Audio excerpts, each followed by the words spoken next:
Welcome to the CE Pro podcast. I'm Executive Editor Arlen Schweiger. Have you started planning for the CEDIA Expo Virtual Experience? We're only a month away, and while the venue might be different this year, the education opportunities for attendees are as robust as ever.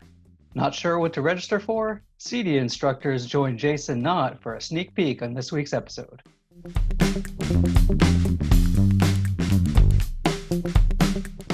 Hi, Jason Knott with CE Pro, and I'm excited to be joined by a vital team of instructors for the upcoming CEDIA Expo Virtual Experience.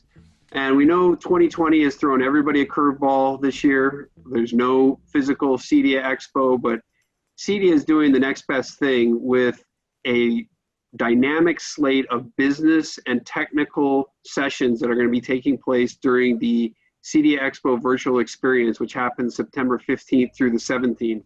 It's a great opportunity for integrators to, so to speak, put a watermelon down a garden hose of content and education, and think about all those team members who you maybe didn't bring to the physical expo, that this is your real opportunity to get them ramrod through a lot of good education in a very short time period.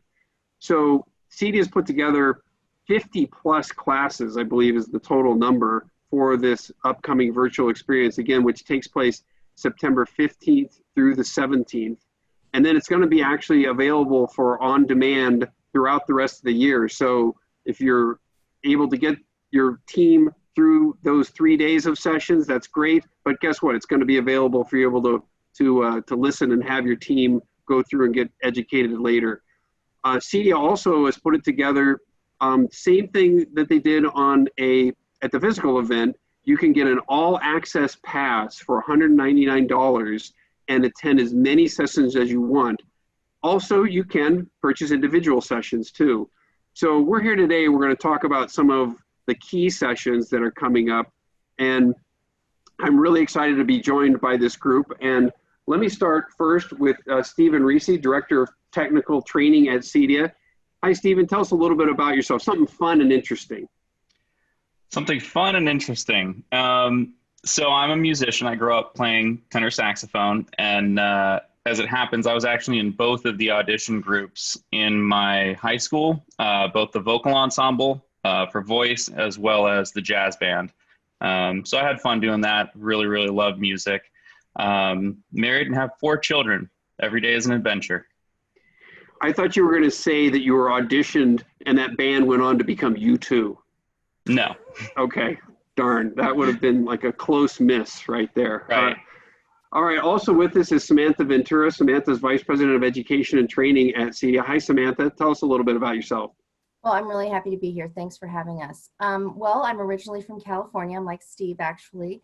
And I moved out here about 14 years ago. But something interesting a lot of people don't know about me is I lived in Northern California for quite a bit, and I have hiked pretty much every trail and mountain at Yosemite, which is my all-time favorite place, except Half Dome, because you have to be on a list to get approval to go on that particular mountain and trail. It's very dangerous. So I'm still hoping to get called for the spot to do that one. But I do love to hike through Yosemite. So that's something interesting about me. We have that in common. So Cool. I have actually gone to the top of Half Dome twice. And one time I was on the top of it and there was a lightning storm. So that is a very scary experience. Well, I'd like to see pictures. It was scary. A lot of people tell me they've hiked that mountain, and I asked for proof, actually. So there you go. I'm really going to ask you for those pictures. I'm just kidding. Yeah, well, it was the 70s, so you didn't have to. Oh. You didn't have to reserve it back then. You could just go up the cables. See? Yeah. Just kidding. Also with us is Jeff Meads. Jeff is owner of Presto Web Design in Cambridge, UK. Hi, Jeff. Tell us a little bit about yourself. Hi, thanks, Jason. Yeah, very nice to see you. Like Steve, I am a lifelong musician. Unlike Samantha, I've never hiked a mountain in my life. So that's an easy one. One thing, you asked for something that people wouldn't know. I can walk on stilts. It's not something I've done for a while, but my dad had a pair when I was growing up. So as soon as I was old enough to have a go, I sort of snuck them out of the garden shed and off I went across our patio. And a few grazed knees later, I figured it out. So I could probably still just about do it. but not to show level, that's for sure. That is really cool. I've always wanted to learn how to juggle. So stilts and juggling, can you do both? I'm going to say no immediately, but you never know. Enough beer. I can juggle. Can you really? Wow. Yeah, I've tried and tried and tried. I actually even bought juggling balls. It didn't work out. So, I was bored all right. this summer. Thank you. Last but not least, David Meyer, technical research consultant. Hi, David. Tell us a little bit about yourself. Hey, Jason. Yeah, well, a lot of people already know me for being kind of the resident geek and just all-round super technical guy. I'm a full member of IEEE, but what a lot of people don't know about me is that back in my college days when I had shoulder-length hair, my qualification is actually in accounting. So, don't hold that against me. And I just decided that although it gave me a really good background for business, that accounting just wasn't my thing. I just really needed to find something a whole lot more fun and geeky. So here I am. And I've also never hiked a mountain. Well, nothing really sizable anyway. Well, I knew you were smarter than me. Now I know you're way smarter than me. So that's awesome. All right, let's jump right into it. And we're going to go through kind of some of the sessions that are on Tuesday. Then we'll talk about some of the sessions on Wednesday. Stephen, let me start with you. You got a session coming up on Tuesday, September 15th from 12:30 to 1:20 p.m. Eastern called Executing on Client Care Programs, Strategic Considerations and Industry Best Practices. Tell us about that one. Yeah, so this course, it's mostly aimed for business owners and sales so that you can get an idea of some of the different ways that you can structure client care programs. So I actually spent the better part of 5 years working for a very large commercial integrator running their service department. And what I found was a lot of different variations on how this can be done. It's something that's really important to the industry. So the idea being that we're going to walk through some of the pricing structures, some of the ways you can do that. We're going to look at how you can, build the department, what resources you need to do it successfully. Some of the options that are available now to outsource versus building your own program in-house.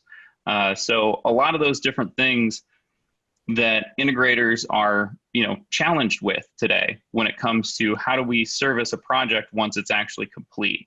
So as our business models are changing, I'm hopeful that this will help a lot of different integrators figure out how to do this successfully and, build more revenue. So a couple of things come to mind for me is I have spoken to hundreds of integrators since this pandemic started, and a couple of them actually told me that having that recurring monthly revenue from their service programs was a godsend right now for them from a cash flow standpoint and to help the company go through this turmoil. But also, I talked to an integrator just last week who was telling me something interesting, that his clients have become so much more demanding during this pandemic because they're sitting at home and they're staring at their house and they're wanting this immediate, HGTV solution to take place instantaneously. And he's finding that for the customers that he doesn't have service programs for, that he's paying a lot of overtime to his staff to try and keep these clients to maintain the same level of customer service. So I think there's a lot going on, especially during this COVID time, where these client care programs can really help out integrators. Yeah, and we've been in an industry for years where clients are demanding. I've spent plenty of overtime hours myself in the early days. And I just remember the days because when something isn't working before a party, before a big game, obviously with the pandemic, they're constantly at home. So it's always right in front of them now. But the reality of it is technology can be really, really convenient. It can add value. It can enhance lifestyles. But the reality of technology is it's constantly changing.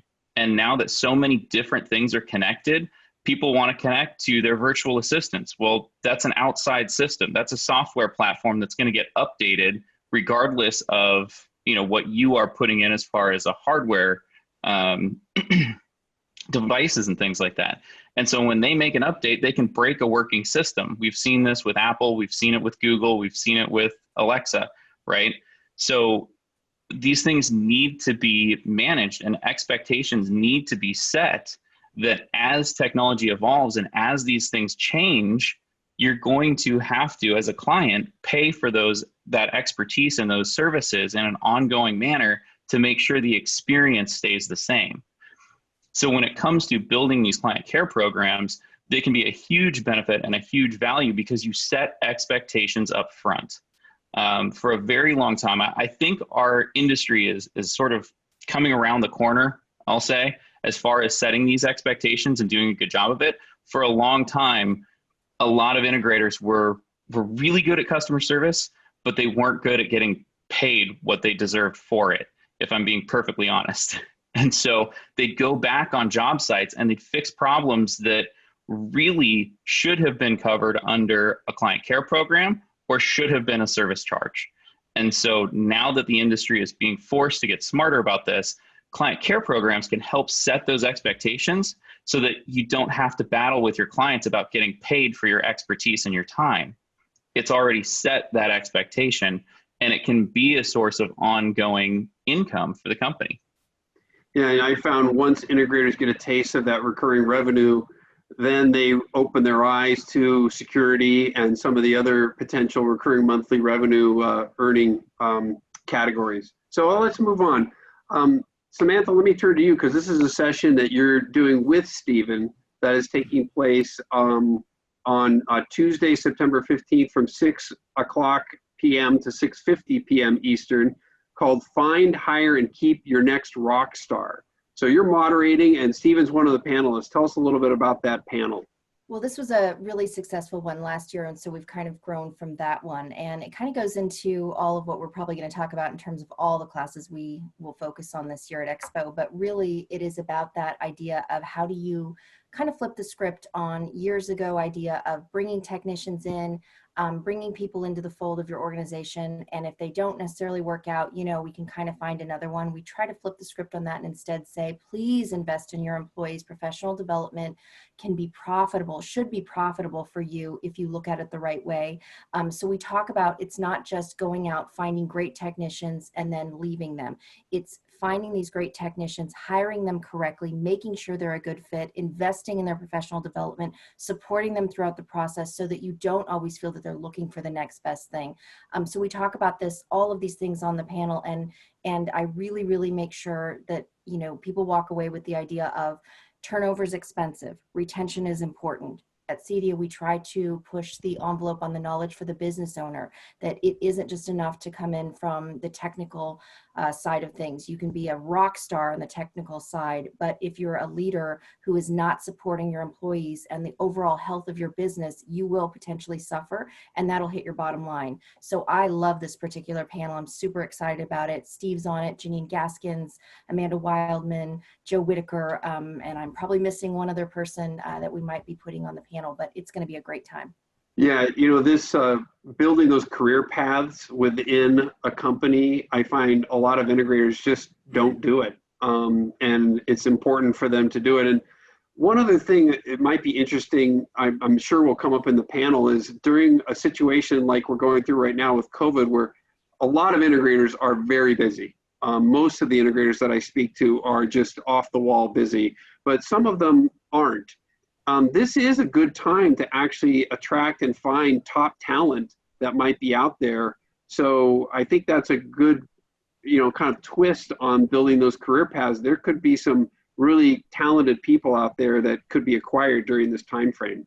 Absolutely. We're hearing about that all the time, where someone will have told us, you know, well, both sides of it. Number one, you know, we're out of a job or we're looking for something and it's like, wow, we just need to network and connect a little bit and then on the flip side, somebody saying, I have never seen such a wonderful plethora of talent that's been, you know, kind of waiting to be snatched up. And then we always come back with the reminder, that's wonderful. Now let's keep them. So let's go through what it means to actually support them from a professional development standpoint, from the brand new person to the industry to the more seasoned person that you're bringing into your org.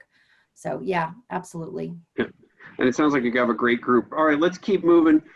Samantha, you're also doing another session called Change in the Workplace. This is taking place Tuesday, September 15th, 10 a.m. to 10:50 Eastern. Tell us a little bit about that session.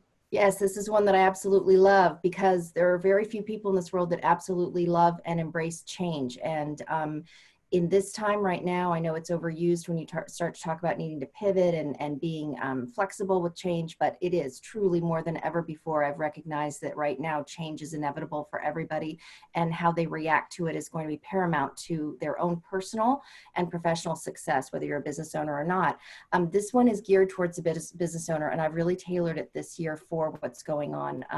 You know, the idea of change and what it really means, I think, is misunderstood. It's not the change that typically is upsetting to somebody. It's the transition. It's become an emotional piece to something that has altered. And so it causes people to feel very shaky in where they are. And so I talk about this a lot during this particular session. And now I'm bringing in some real world examples that are happening right now and what you can do to best support those in your organization, whether it's a 2-person organization or a 200-person organization or even more, to support that emotional reaction to the changes that are going on, to the transitions that are happening in their lives. And now more than ever, it's also personal. It's not just professional in the workplace. We have to understand, once this kind of settles down, hopefully pretty quickly from where we are right now, you have to understand there's a work-life balance that needs to happen. So it is not fair to expect your employees to consistently meet every single need at every single moment. So we have to figure this out. Well, it sounds like a great session for business owners. We'll circle back to that. All right. Speaking of rock stars, Jeff Meads. Jeff, you have a session also again September 15th, Tuesday, September 15th at 9 a.m. Eastern on Tuesday. Need to build your client a home recording studio. Here's how to start like a pro. Tell us about that. So I think this might well be the most fun class I've ever been asked to teach. And as you might imagine, that this has stemmed out of the COVID epidemic and people being more at home and having to do more at home. And certainly as a gigging musician and looking around all my friends and colleagues, the conversion from live performance to live streaming at home has been rapid and saturated. You know, it's massive.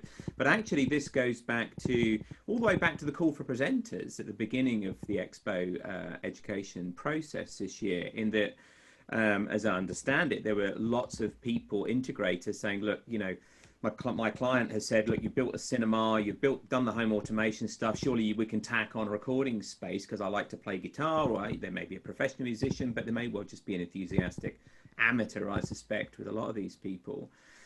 And as you can imagine, there's a lot of transferable skills. You know, our integrators work with audio and video systems, you know, all day, every day. And of course, a recording studio at its heart is an audio video system.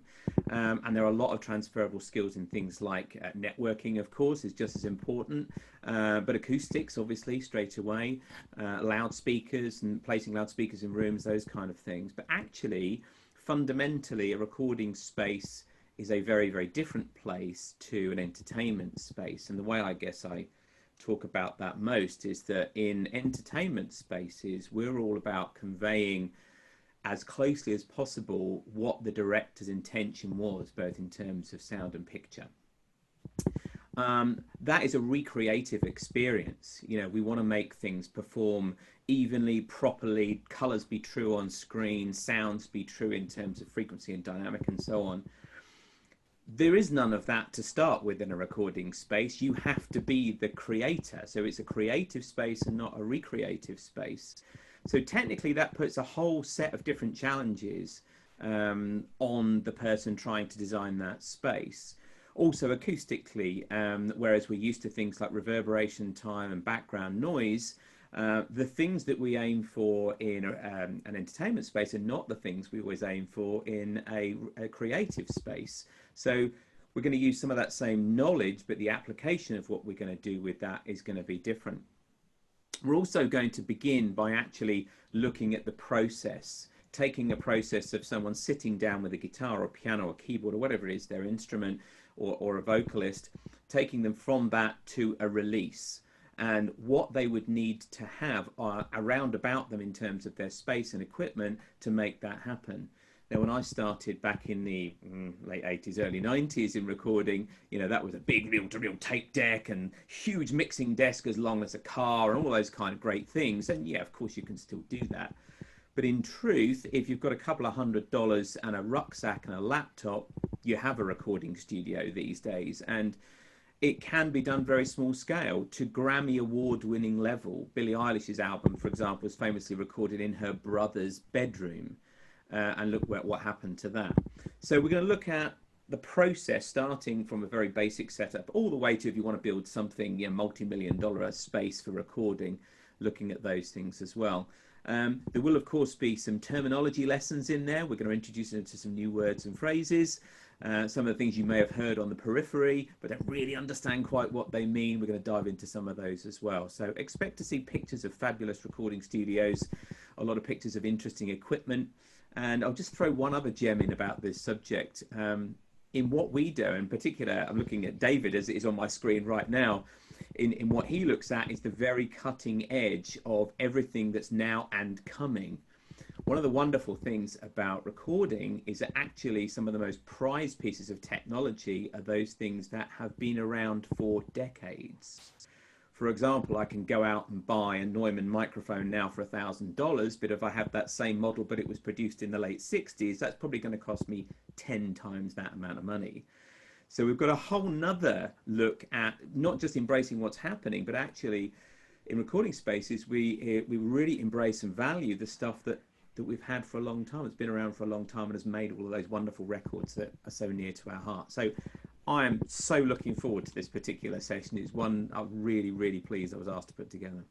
I think it probably introduces a lot of integrators to some suppliers who they have not worked with in, dedicated regular AV spaces or control spaces doing something like that. And I'm sure Steve is going to be very interested in this as a former musician to build his own rock star habitat.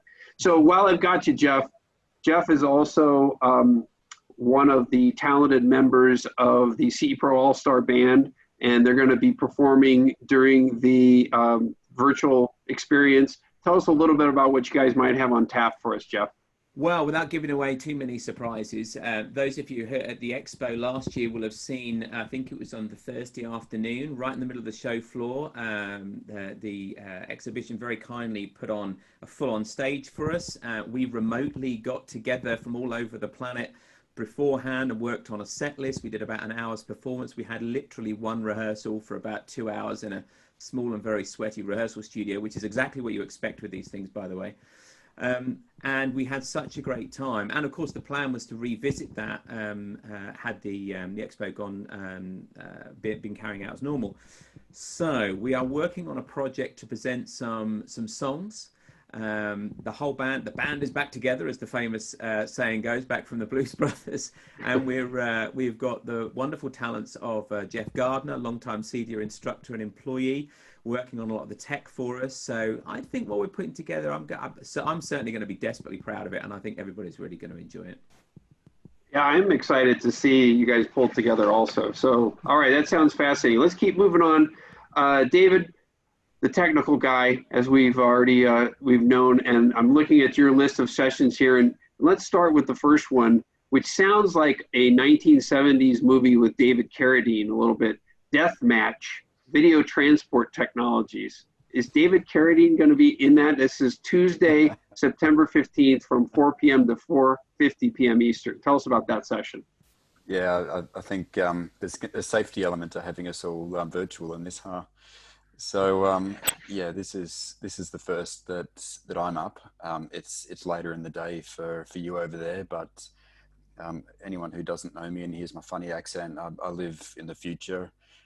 I'm 14 hours ahead of US Eastern time, so that's why my session starts so late in the day for you. But it's the first of 5 for me, and this particular one is going to be it's inspired actually by a session that we did at ISC. So the idea is there's lots of questions now. What do we use? We still have to run cables. We still need HDMI, but we need to go distances. We need to distribute sometimes. There's even a challenge to that these days with so much streaming. But the question I get asked so often is, should I be using HDBaset or AV over IP or fiber? There's a lot happening now. So by popular request, after the successful ISE, we had not a spare seat in the place at the ISE session where we did have it in person. So this time we get to do it virtually and see what we can do, and actually bring together a panel of experts in each of those fields to well, battle it out in a nice way, I guess, but have a good grown-up discussion about just what the virtues and potential downfalls are, and just where things are going. So it should be really, really good. Staying in that same vein, you have another session, HDMI 2.1 Update 2020. That's on Tuesday, September 15th at 6 p.m. Eastern. A lot of confusion I hear out there, questions I hear from integrators regarding 8K especially, and where that fits into the 2.1 spec. Tell us a little bit about that session. Yeah, we'll certainly be talking about 8K amongst many other things. One of the most exciting things I think about the way we're actually presenting the education this year is the need to truncate the information and to distill it down to just the most important stuff. This HDMI 2.1 update is based on something that I have actually done the last couple of years at Expo and at other events. But this time it's in a slightly shorter format, which means we've basically got to cut to the chase and just, what is it that's most important? What is it that's changed from last year? The HDMI 2.1 spec hasn't changed, but we're starting to see some progress on it now in the marketplace. So what are the elements that matter? What doesn't? What do you need to know? What are the potential gotchas? And what's going to help you just understand some of the lingo, further to what Jeff said about the terminology. If for anyone, I've always said, for anyone who has a fetish for acronyms, HDMI is for you. There's plenty of them in there.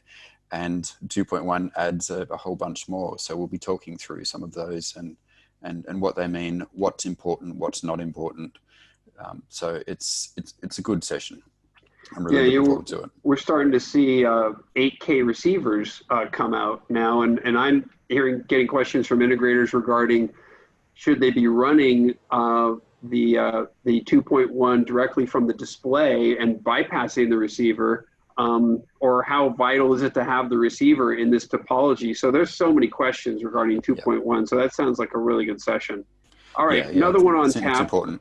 Yeah, another one on tap. AV over IP. What, why, and how? That's Tuesday, September 15th at 7:30 p.m. Eastern. Tell us a little bit about that one. Yeah, you can see a pattern forming here, but this is very much my natural habitat. And following on from the deathmatch, regardless of what the outcome of that deathmatch is, this session will still proceed. And talking about just what it is, AV over IP seemed to have virtually come out of nowhere. It was predictable for probably well over a decade that things were going to go to IP. Even in the professional post-production sector, they're all going to IP. But the big question is, there's IP streaming versus IP distribution. There's so many different ways of getting those multiple signals around the home. But the big challenge, of course, is that the demands on bandwidth are increasing at a faster rate than what our bandwidth demands in the network are. So, I mean, if you're going to go down that path, like, do you choose HDBaset? Do you choose AV over IP? If you need one of those. So, and then if you want AV over IP, what do you have to do? What are the nuts and bolts that you need to make it all work? So we'll be talking about that. And again, this is actually based on a longer session that we've done in past, but distilling down once again to just what's current, what's now, what's most important, which is actually a very cleansing and very time efficient way of delivering the most important messages, I think.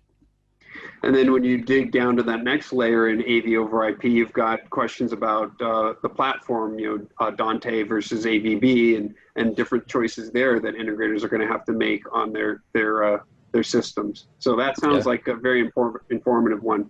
All right. Also on Tuesday, this is your real late night one, at least late night for everybody out here. Challenges of HDR video, and that starts at 9:30 p.m. on Tuesday, September 15th. Tell us a little bit about that one. Yeah, well, this is 11:30 a.m. for me, so it's very comfortably middle of the day. So, this is what I love about this, is being able to reach an audience from so many different time zones, and we've never had the opportunity to do that before. So it's really exciting. So with HDR video, it still ties in with the other sessions that I'm doing. There's always a crossover because a big part of the challenge of HDR is getting the signal to the display. In fact, Joel Silver says, I love quoting him on this one. He said, the biggest challenge with HDR is getting it to turn on. And that's been one of the big aspects, the big catalyst behind us needing to develop the CEB 28 recommended practice for HDMI system design and verification, which I'm pleased to say we're just in the process of finalizing. So stay tuned on that. But the challenges of HDR video go beyond. Even if we get the signal to the display intact, we still need to then have a whole lot of other considerations, like the room itself. You're going to throw a whole lot more light onto the screen, or have a whole lot more light emitting from the screen, depending on the type of display we're using. Then we have implications in the room. And what do we do to manage that, and to make sure that HDR is going to be an optimal experience on all those levels. So that's what we'll be discussing. So there is an HDMI element to that as well, but also well beyond that. Yeah, and especially now from an HDR standpoint, we know Netflix and some of the other streaming services are doing HDR content, so it's unavoidable. Yeah, but the challenge there, of course, is that you can get Dolby Vision if you watch it on an app on one device, but if you use the app on board the TV, for example, but if you use one that's in an outboard streaming box, you might get HDR10 and can't get Dolby Vision. So there's still a lot of challenges with HDR, and so there's a lot to discuss. There's a lot to know. Knowledge is power. So Samantha, talking about a leadership opportunity here, I'm just looking at this group of sessions that David's doing on Tuesday afternoon, and what an opportunity to get to create a pizza party for your technician team with, I won't say beer, let's throw Mountain Dew in, just to keep them a little more alert. But from 4 p.m. Eastern all the way till 10:20 p.m., an evening and afternoon cram session event, and bring in pizzas and sandwiches and stuff like that for the team. You're speaking our language, absolutely. And I'll echo what Dave said earlier. Well, first of all, I have to say, look at the people that we're talking to today just the amount of knowledge. I am so proud to be among these people and the others that are going to be speaking at this event, and everybody I get to work with on a daily basis. It's mind-blowing to me, the amount of knowledge for years. So I have to say, yes, these opportunities to get together, even if it's virtually learning. I had somebody say the other day, well, we're all going to order lunch separately, but hang out together and kind of like Skype throughout. And it's like, yeah, whatever's working for you. It's just kind of adjusting what the normal used to be to what, I don't like to use new normal, but what we're moving towards, and making it work and being open to that. But yeah, there's such an opportunity for this exchange of knowledge. And as Dave mentioned earlier, this is the first time the reach can be international, and we're capitalizing on it. To us, we're so excited. It's like a 24-hour, those years ago, those cram sessions we were getting in. But the best part of this too is, though, you'll have access through the end of December. So December 31st. So yeah, you get to cram it live, you're there, but there's some pre-recorded sessions for the on-demand, and all of this will still be available up through the 31st of December. I have to tell you, I've always, in the few years that I've been with CEDIA and been involved with our conference at Expo, I'm always proud of the lineup that we have, always. And, we're here together today, but we have all of our amazing other instructors, Peter Aylett, Leslie Shiner, Mike Heiss. I can give you a whole list of them, but I will tell you, even what they're talking about this year, as they've also adjusted to meet the needs of what's happening right now, I'm super proud of this lineup this year. And the fact that they were so flexible in how we have had to pivot and go back and forth with it was going to be in face-to-face or virtually, they have risen to the occasion. And these sessions are really tailored for what's happening now. So I am just so excited. And I think it's a wonderful opportunity for an exchange with the leaders that we have that are going to be discussing and teaching on these topics, but then later with each other. And I also want to plug, we have a few sessions for the Ask the Experts. This is the only time we've ever been able to offer this, the first time, and I would love to be able to do it. And we probably will in future years as well, where you can come in and talk to some of our experts in the industry on different topics on an open forum, back and forth. We've never really had that opportunity, just because we were in person, and so we kind of wanted them to talk and meet up, but sometimes there's not that opportunity. This time we have a dedicated space. Really excited about that. And to a certain extent, there's less distraction from all the bells and whistles that are at the physical expo to really focus on the education. So let's turn the page here. So we just discussed, again, I said CEDIA has sessions going from 8:30 a.m. all the way till 10:30 p.m. on Tuesday the 15th, but the next day, on Wednesday the 16th, we also have sessions that are starting at 8 in the morning. One of those, Stephen, let me go back to you. Wednesday, September 16th at 9 a.m., Fundamentals of Conference Room and Presentation Technology. Tell us about that one. Yeah, so this was something, again, I spent a fair amount of years actually on the commercial side working for a relatively large commercial integration firm. And I've found that I picked up a lot of best practices. So a lot of the technology is very similar. That's part of what allowed me to make the transition from a very strong background and a lot of years in the residential industry to then go spend time working in the commercial industry. But one of the things that we saw last year in our 2019 size and scope survey is that 95% of integration firms reported they're performing work in commercial buildings, and that the largest sector of opportunity in that area is conference rooms. So that's telling me that there's an opportunity for residential integrators that are doing a little bit of light commercial work. But I want to make sure that as CEDIA, that we're helping them do this correctly as best as possible, because there are differences. There's some things that you have to take a very different approach when it comes to doing conference rooms versus entertainment spaces or areas in a home. And so the idea of this session, it's really aimed at guys that are sort of new to this opportunity area that want more information about it, or have been doing a little bit but have struggled or found some challenges with it, to give them a primer and to give them some of the best practices coming from that side of the industry on how to do it successfully. So looking at it from a user experience perspective is very different. When you're designing a system in a home, you can talk to that one client and a few people around them, the people that live mostly in the residence, and figure out how to make the user experience really good and tailor it to those people. When you're in a commercial environment, the interface has to be so universal that anybody can walk in, push 1 to 2 buttons, and successfully run a conference. All right, Samantha, you have another great leadership session called Transformational Leadership right now. This is Wednesday, September 16th at 12 noon. Tell us about that one.